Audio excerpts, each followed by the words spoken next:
দুপুরের ব্যস্ত সময় একটি সোনার দোকানে ঢুকে এক মহিলা যা করল তা দেখে এখন হতবাক সবাই। দেখতে একদম সাধারণ কাস্টমারের মতো।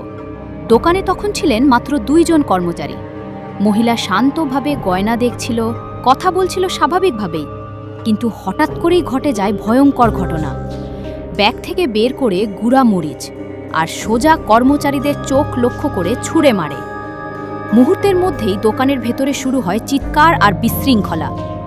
চোখের জ্বালায় কিছু দেখতে পাচ্ছিলেন না কর্মচারীরা, আর সেই সুযোগে সোনা নিয়ে পালানোর চেষ্টা করে ওই মহিলা।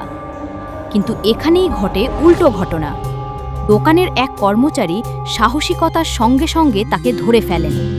এ সময় বাইরের লোকজন চিৎকার শুনে দ্রুত দোকানের ভেতরে ঢুকে পড়ে। কয়েক সেকেন্ডের মধ্যেই চারদিক থেকে ঘিরে ফেলা হয় ওই মহিলাকে।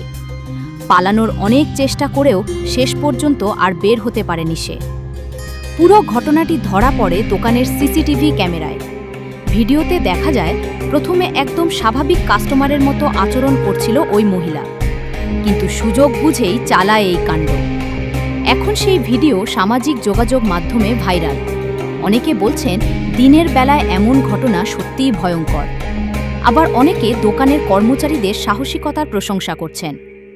পুরো ঘটনা নিয়ে আপনার মতামত কি? কমেন্ট করে জানাতে ভুলবেন না।